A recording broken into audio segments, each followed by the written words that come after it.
next-level personalization, power data-centric personalization strategies certain to deliver real and long-lasting results.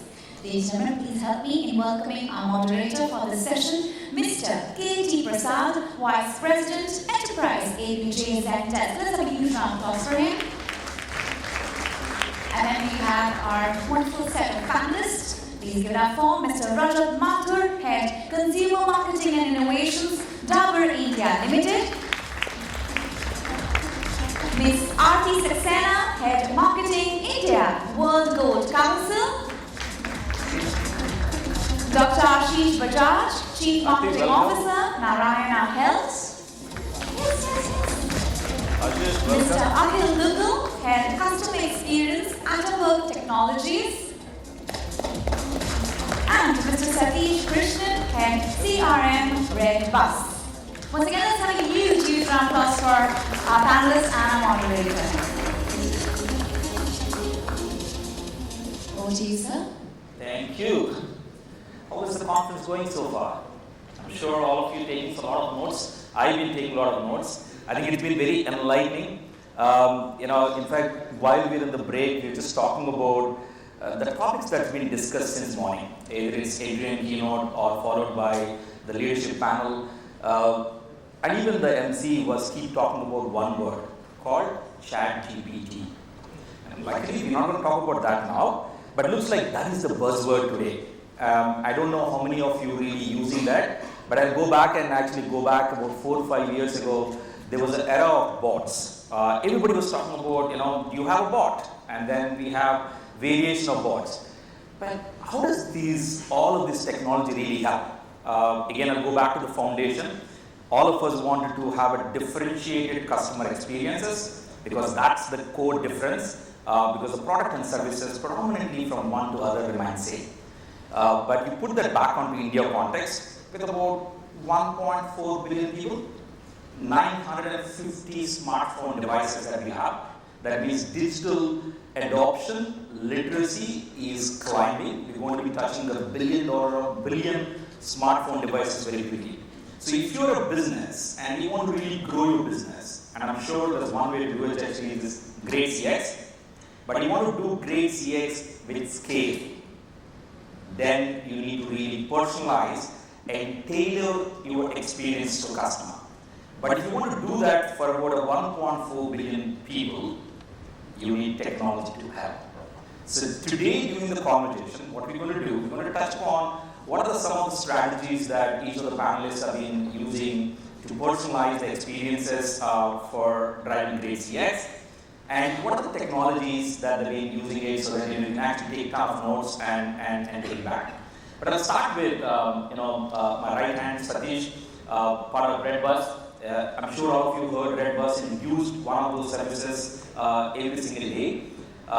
And one thing that I really want to develop on, Sathish, you have a ton of new customers, I'm sure, coming up. Because I remember the stat of smartphone devices and digital literacy, about 450 million smartphone devices 4 or 5 years ago. Thanks to pandemic, thanks to the pace at which digital is going up, you have a ton of new users coming up. And I'm sure you got to be thinking about new users have a differentiated experiences versus somebody who's familiar with the brand and what to do. Anything that you could share around those lines? Yes. Thanks, Katie, for the starting session from my end. We did some interesting studies around the COVID time. We used this opportunity when business was nearly down by 95%. Right? Mobility was completely down across all modes, whether it is, let's say, road, rail, or let's say air. So one of the segmented approach that we took is how do we really study about these new users who come on board. So we started looking at their behaviors in terms of what do they do, what level of anxiety levels do they have when they make, let's say, a purchase or a ticket booking, and then experience the service. Some interesting insights which came out which was quite surprising as well, where the anxiety levels of new users were significantly, I would say, 2x of a regular user who would know the platform better, know the kind of, let's say, policies or how do I really navigate across. the anxiety levels of these users are extremely high, which possibly when you do any business in India at a scale that you try to massify things, but never get into, let's say, detailing. When we did this, it was quite a big surprise across all things, right? Some customer, a new user goes through a unhappy experience and he would like to reach out for any help. Possibly we were providing the kind of service which had for everybody, right? So that gave us a lot of insights in terms of building the entire system scalable for a new user, in terms of what are the key things which they do, which kind of geography they are coming from, right? I think in India, while we have a number of states and languages, people behave differently in different parts of the country, right? And based on the kind of service that you get. So it really helped us to get into nuances of what are they looking for. Do we have a geographical trend in terms of the needs, different languages, people express things differently. So there was a kind of, I would say, some part of, let's say, a personalization comes into play and really helped us to look at how we can build things differently for them and make the experience really good. The other interesting aspect also which we went back and then looked at is those customers who are really getting a great service, what are their repeat rates in the platform, right? And that showed a significant difference between a customer who was extremely happy when the solution provided was great. That had about 10-15% difference for a customer who did not have a happy experience. So this helped us to largely focus on that particular cohort of customers and really build your systems to look at how would they feel rather than building a system which is completely massively kind of traffic that you have at an app. So that is something that interesting that we could look at specifically when it comes to personalization. Brilliant. In fact, it matches back to one of the insights that we learned from customers. At Zendesk, we do a lot of consumer study. One of the things that we learned actually in India particularly, about 66% of customers would actually drop off with one bad service. So, and being the first user, I'm sure if you're not having a differentiated experience, considering their new, anxiety levels are high. And I'm glad that redBus has really figured out how to do that actually. And before I go further on, any views expressed by the panel are purely personal and their expertise view, nothing to represent their brand. So just make sure that you don't quote their brands. Safe harbor. If you're not thinking about personalization, you can think about that, right? I think we talked to Sathish from redBus, but let me just shift the gears and go to Rajat. You're in the business of B2B2C and B2C. I think it's a household brand, Dabur, if you guys not heard. I'm sure each one of us use your product every single day. And you have very varied customer base. I want to understand, how do you see personalization within Dabur as a company? How would you create one for B2B2C, B2C? Give us a bit of view on that. Yeah, so KP, thanks for that question. So, FMCG is a very different industry compared to some of the new age technology-driven industries. FMCG is mass, large scale. We cover some hundreds and thousands of retail outlets pan-India. And as KP said, I can guarantee everyone in this room today, sitting here in the room today, would have experienced or would have engaged with at least one of our brands, if not more.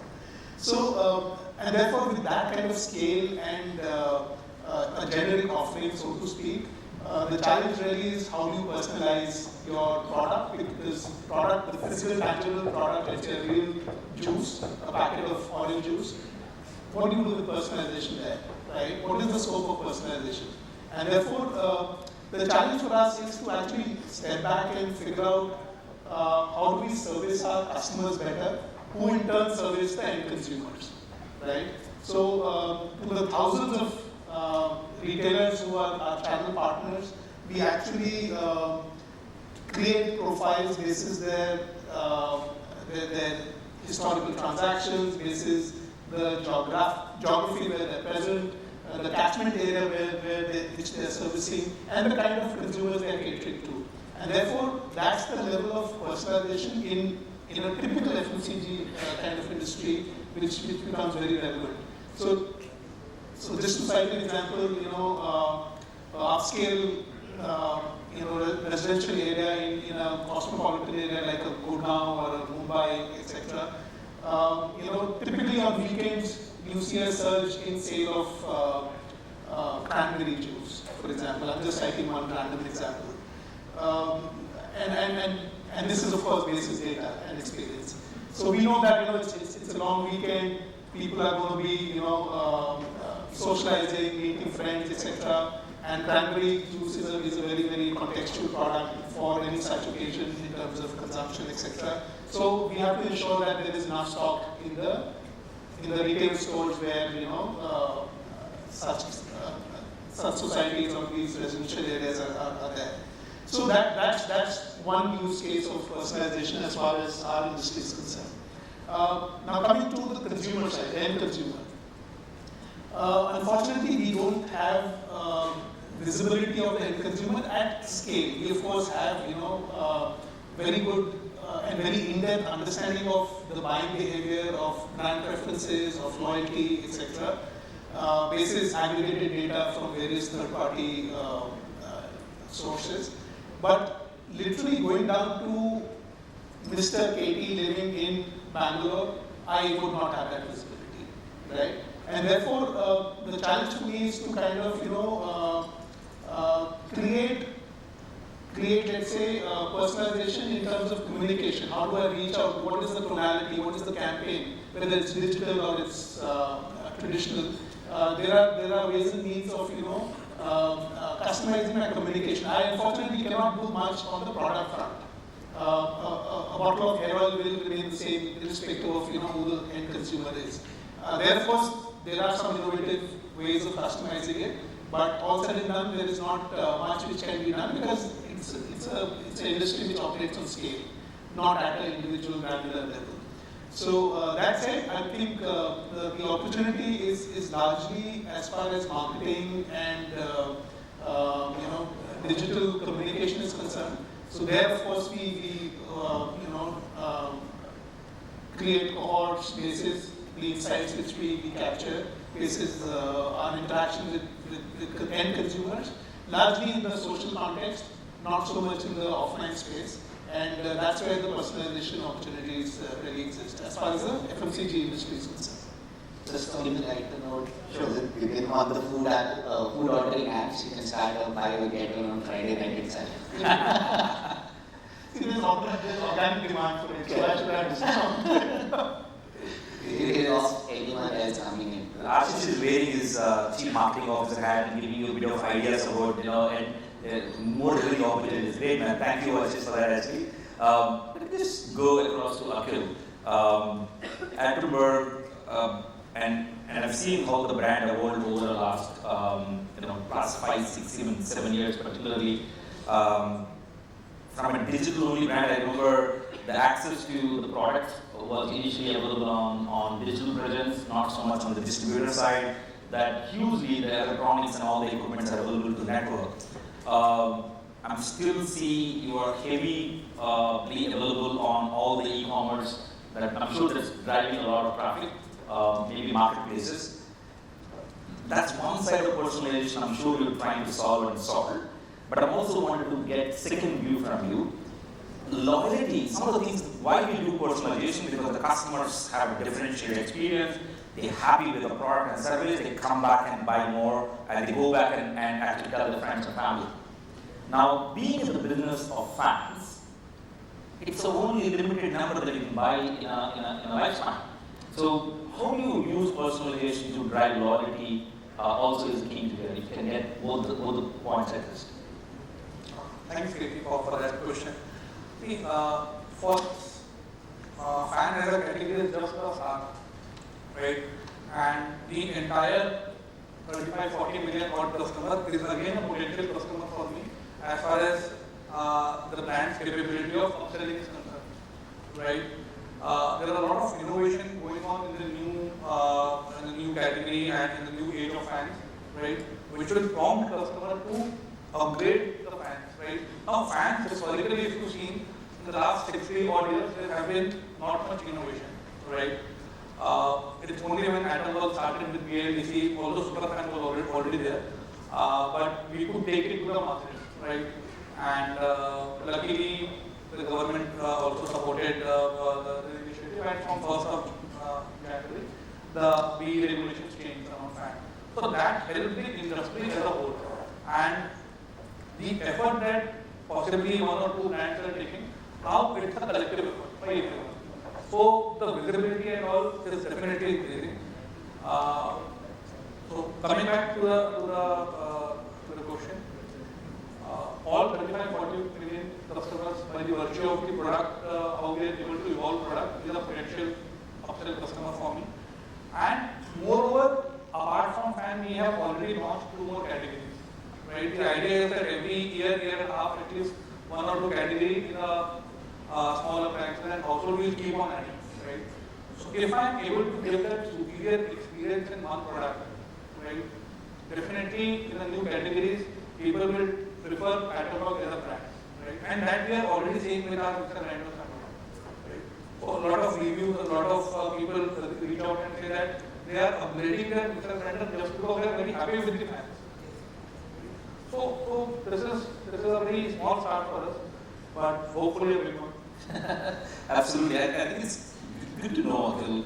60 years the industry was not disrupted, and Atomberg comes and really creates a disruption, providing quality of the product, which actually helps you to drive upsell, cross-sell with other products. That means you have a differentiated experience that you've been creating.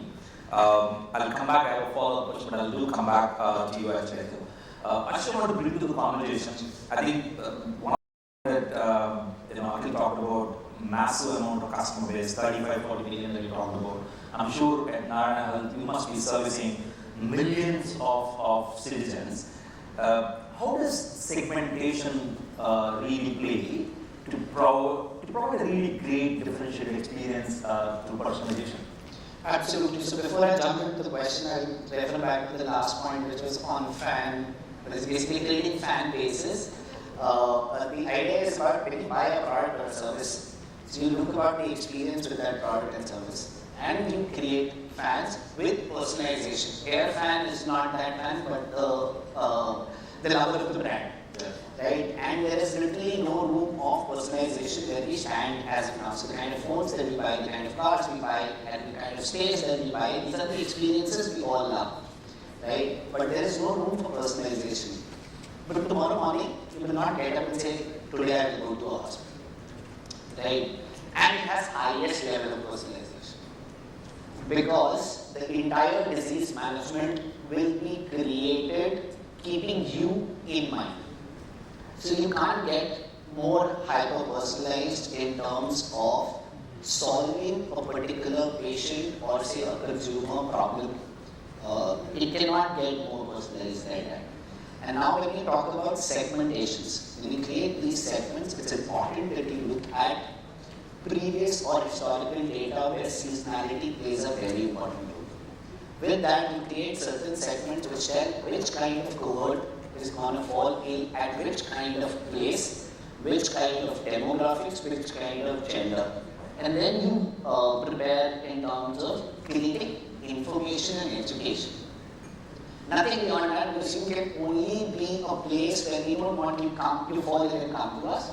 It's about us telling you that you don't fall in. So in that space, for us, the segmentation works beautifully.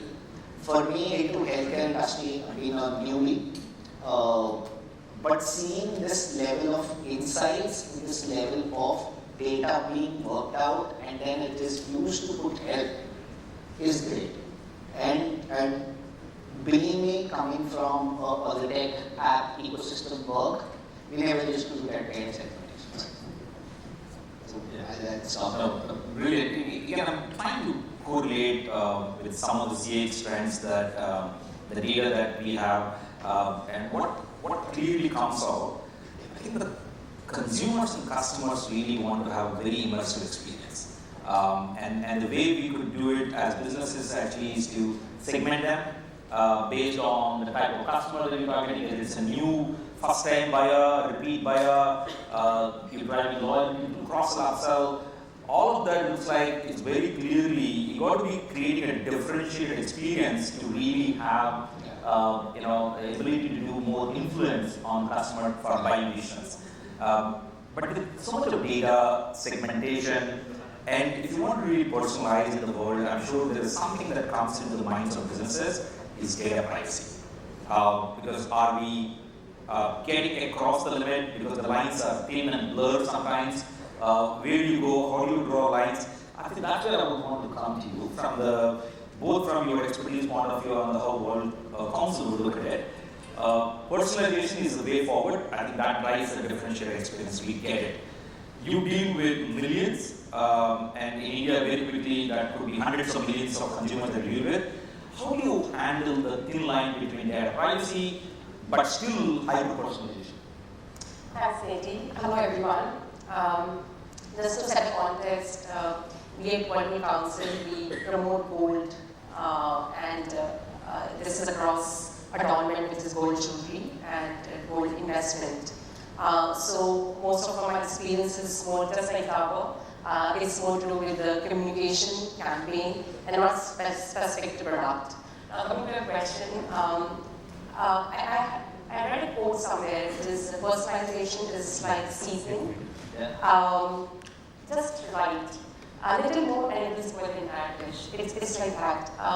From a personalization point of view, when you look at personalization and data privacy, there is a bit of a dichotomy there. For us, we look at personalization on our campaigns. We look at sending out messages which are relevant and specified, and keep ensuring that, depending on keep accumulating data, and ensure that whatever we serve next, whatever we deliver as messaging, is targeted towards the need of the customers, depending on how the past behavior is. But when you look at personalization, the most important thing is data, the quality of data, the accuracy of data. And when we talk about data, comes to privacy. We are covered under GDPR. On data, the first thing that comes is, as marketers, our first response is to collect as much data as possible. Just to strike a fine balance between personalization and data privacy, what we've ensured is looking at our brand code and objective. We always look at data which is required to achieve that objective. Initially, when we started with this journey, we kept accumulating a lot of data without understanding how we would be able to use it. And it's what we realized at the point is that it's a put off for a consumer that you keep asking data. It's also a lot of hassle at an organization level because we are not only collecting, but we are processing so much of data. We are also storing that much of data, and for that we need a robust security. And therefore we went through this journey and understood that it's very important to just look at the data which is required. Second thing what we look at is the consent. Consent management is something which we take very seriously. It's not just consent about collecting data, but it's also about how we're using their data, and that's something which we put out while taking the consent. It's not just that, we also on our website, on our apps, all the touch points, we ensure that we put out privacy policy. We have very robust privacy policy in place, we have processes in place, and put it out to the customer because how it has helped us is customers have started to, there is a trust that builds in when customer sees the privacy policy put up right there on the website or the app. And that has helped a lot because over a period of time, customers also feel confident about sharing more and more data as we move forward, and that's very important as a brand. Two things that I also want to highlight here is that apart from the consent policy and data management is data security. We have learned, and this is something which I think we don't have to really go through, but see so many examples out there. Data security is very important. Every step of the way, the moment you start collection to storage and using the data, it's very important to secure our data.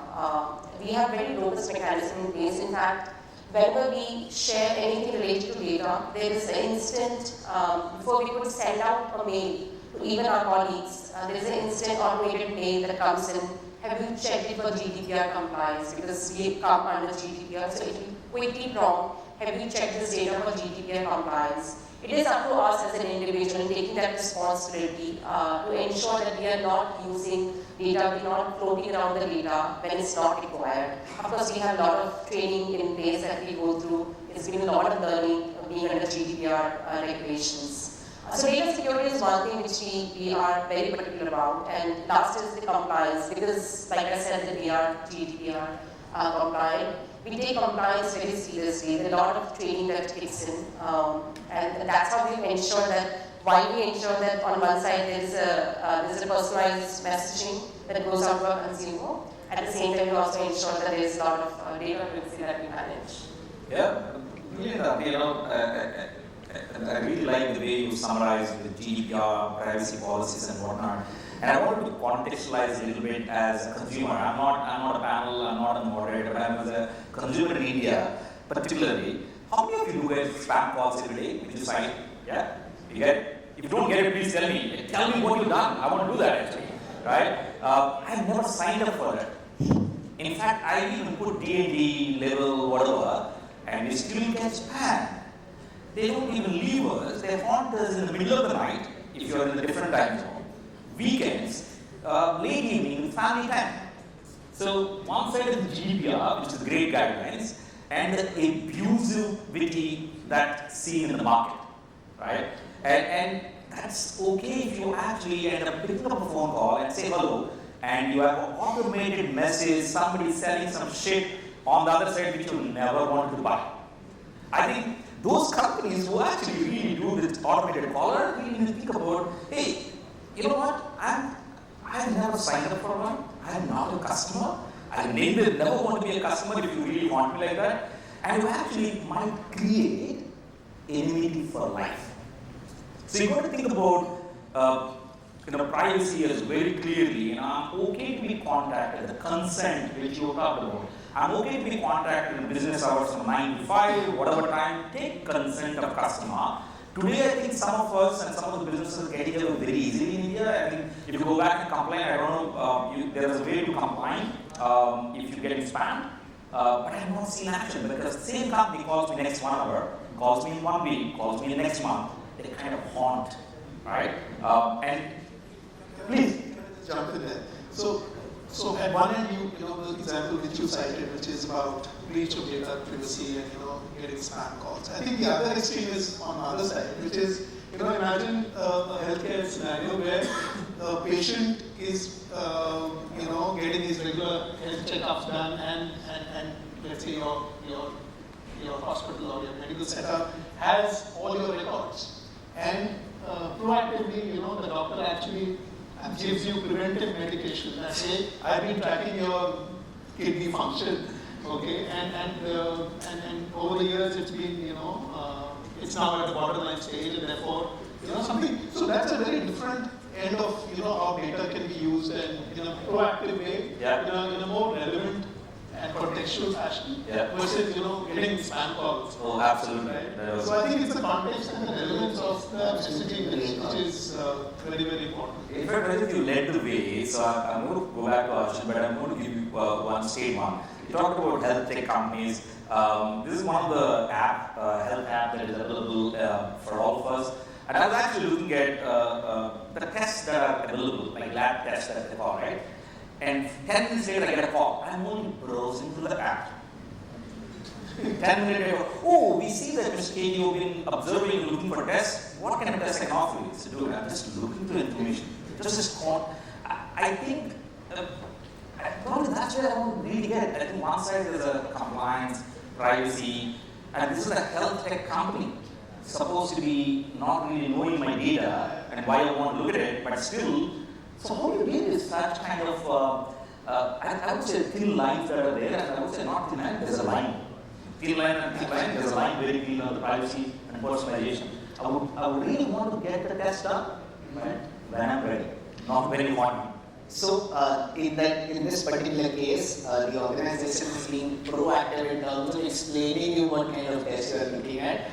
But coming from where we stand, of course we have our own HIS. On top of that, we have our own analytics team, which works on a point of view of stating what are the kind of markers that you need to find out, and then it happens one-to-one. If it is not happening from a doctor's point of view, and some counselors call you, you yourself not going to look into converting on that. And that should be a space of hitting the top lines of GMV as well.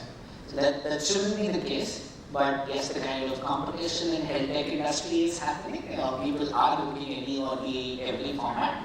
But ideally, your entire personalization should actually start from doctor, and basis the doctor's recommendation, the future plans can be made, which then can be handled by concierge, which is very US way of working as well. So you don't really see a doctor after your first primary visit. After that, everything happens on emails.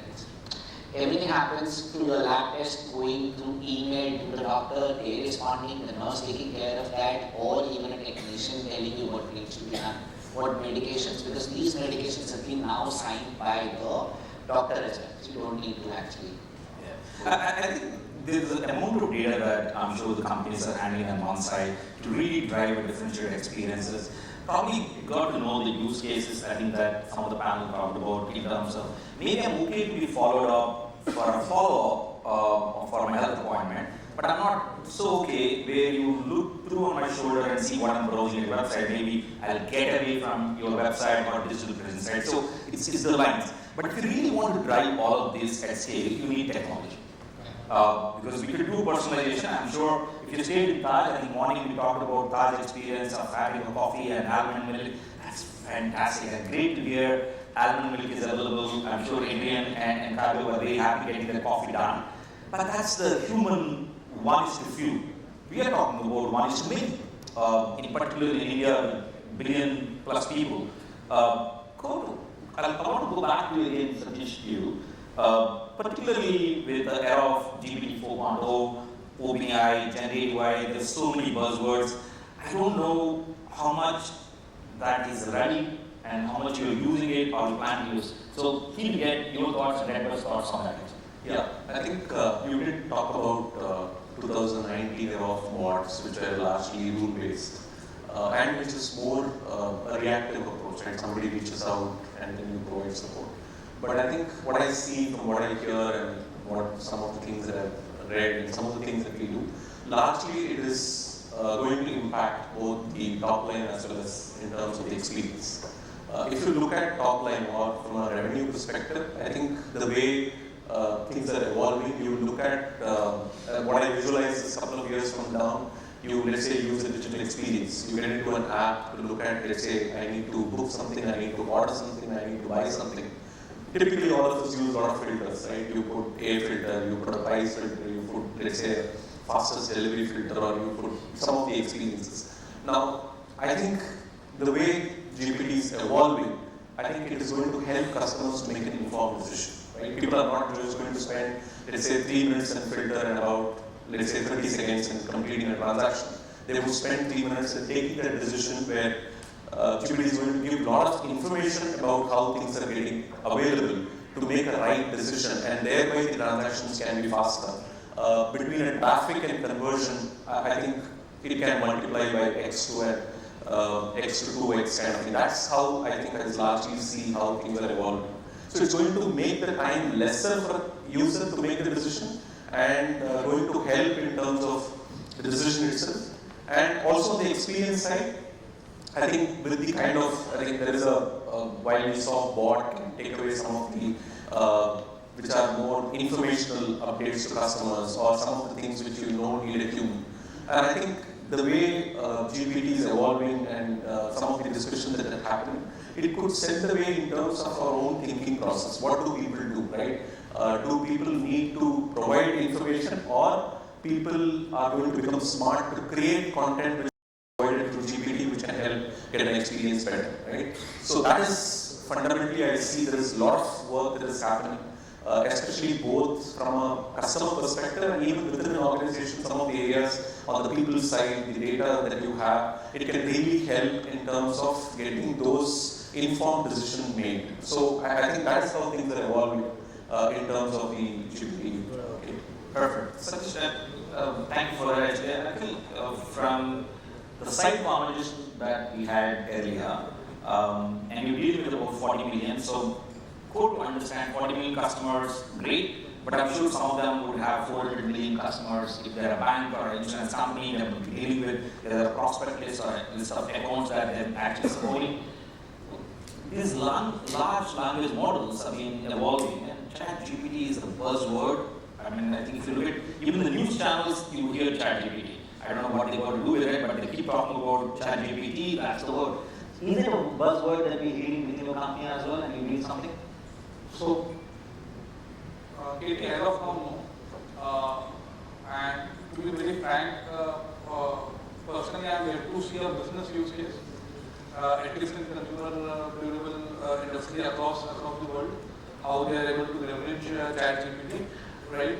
Apart from definitely increasing the brigade of social media influencers with more polished profiles and polished content. But see, taking one point ahead from what you were saying, see, ChatGPT, sometimes they will have to monetize, right? And if they start to monetize on the behest of customer, right, as in trying to proactively pitch certain product or prioritize, like what Amazon do, right? Then it's a different ballgame, right? If their capability increases, the platform's capability increases beyond a point, right, to influence certain products or certain things, that's when a line will have to be drawn by the relevant authority. So for us, I don't know if you've seen the latest update on Google where you can buy stuff from your screenshots. So basically that gets into AI, it picks up whatever screenshot you have taken of a consumer product. Right now it's in the stage of fashion. You can actually buy that stuff out of any of the e-commerce site. They have their pilot done with Amazon itself. And you get the listing of all the Amazon products of that. So basically that could be a possible start. Apart from the GPT answers telling you which kind of, or say AI telling you which kind of product you should go when I'm asking a specific question. Again, it's reactive in nature, but he's absolutely right. The proactive nature of this use case still needs to be. Again, Ashish, on that point about using pictures, trying to do commerce on top of it. I think if you actually attended the morning keynote from Adrian, I think you're talking about training the large language model or training with 1,000 pictures of cat and how the cat would look like, and that's how the AI would learn. And I'm sure I think AI is phenomenal and everybody would need it, and it's got an evolution of how you could start your journey from start adopting, doing some basic stuff to some advanced stuff, including commerce. In the journey, I think I'm sure there are different companies and different points. But I'm keen to go back to audiences and see, has anybody, and maybe see a raise of hands, and how many of you been using ChatGPT or GPT 4.0 3.0 as piloting, doing something? Can I see a raise of hands if you are exploring? Great, that's fantastic, that's a good number. I'll go back to our bot example, and again, thanks to Arish. When I came back in 2018, 2019, I remember I asked for bots, and I've seen slightly higher number people wanted to adopt a bot. I think it looks like the journey is about 4 to 5 years. It's early days. But remember, if you take a GPT 4.0 or 3.0, the learning and what we call that runs into months. So before it gets into commercially used product, it takes a bit of time of learning and going through the program. But again, I want to see if there is a questions that audience can ask. If there are any questions for any panel. There is one question. If you can pass the mic, please. And if you could just say who the question is for, or if you can just say generic question, I'll just log it. My name is Mukesh, and I support the customer service business for my company, which is Aukman. We're into mortgage servicing for the US. A question perhaps for you. I was just thinking, and we are speaking about personalization and customization, right? And we did speak about new customers and the old customers. Is there something different that AI supports you with, where you're able to provide some different experience to the new customers compared to the older customers? Yes, if you look at, let's say, different journeys differ for different kind of segments, right? We are, let's say, from a redBus perspective, we are in a travel, right? It's not like an offer that you can increase the amount of travel based on like an add-on. It's purely based on need. What we really look at from a new user is what are, let's say, those specific instances where people have need, which is, let's say, when we look at data, it clearly comes out in terms of the difference in experience, right? A person who knows, it's like going to a place where you're familiar. You would necessarily not have any kind of hassle to get into. Let's say if I have to reach this place and I know Bombay, where is Taj Lands, and possibly I have easy access, I just have to tell. But possibly if I am new to Mumbai and possibly I have to come to Bandra and this particular location, I will have multiple questions. My anxiety levels will be high. What is the distance? Which one can take me faster? So when we studied our journeys, we found out there are specific areas, right? For example, I could give a very typical use case in terms of somebody having to, let's say, board a bus, right? I think there is a significantly large migratory crowd in India, right? People move from one state to another for living, for travel and so on. And all of them may not be really aware of where particular, let's say, I have to board a bus for travel. And there could be different boarding points in a, let's say, particular city, right? If you take Bangalore and somebody is going out from Bangalore to Hyderabad, there are about 25 boarding points, right? Now somebody has to locate it, somebody has to, let's say, really know where this particular location is with all the maps and other things, right? Even within a particular place where I need to stand. I could just not put bandstand, right? Even within, I mean, I'm talking about a typical bus service in India where people have to stand and then look at where the bus is coming and so on. So it's important for us to look at the anxiety level contextually for that particular set of customer and possibly have that information, right? One of the things could be, it could be a new user who is into your, let's say, digital experience. Can you have completely, let's say, a support which is seamless versus for a customer who knows what kind of, let's say, where do I really go? I know I've been frequently traveling. I know where to reach out to. I know, let's say, what are the kind of policies that you have, or if there is an issue, how I can manage by myself. So that is really the difference. It is very contextual in nature, and it could really be function of multiple things on that particular journey, the kind of, let's say, services that are available. But it is really making a big difference in terms of their experience, because that's going to, if it's going to be a first user, that experience being great is going to help that particular individual to come back again and again, because he knows that even if I'm not so in a good situation, there is somebody to help me and my experience is great, and possibly my trust factor significantly increases based on the experience. Thank you for the question. I know I've been signaled that we are out of time. That's Ashish. We don't know how he keeps time. Thank you, panelists. But if you're wondering why I asked you to raise hands in between, I want to see if we can tailor our conversation based on alertness in the room. I see everybody raising hands. Thank you for paying attention. I'm sure we got a lot of insights and sort of notes from everybody. Thank you, panelists. Thank you, Kamikaze and Harish, for the opportunity. Thank you, and enjoy great lunch and enjoy the rest of the conference. Thank you so much for the candid conversation and discussion. I request Mr. Katie, the moderator, to present the token of appreciation from Kamikaze B2B Media to our panelists.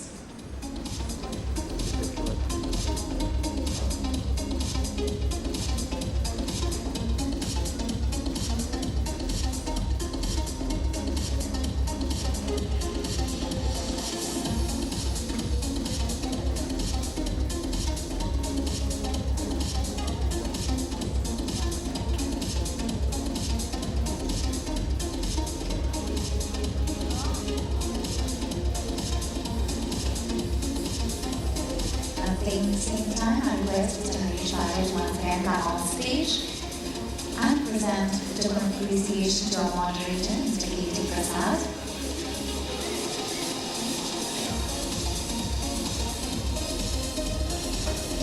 Then we'll have a group picture.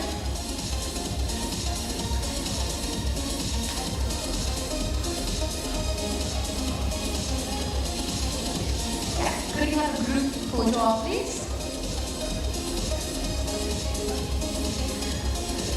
And with that, ladies and gentlemen, we will be breaking for lunch now.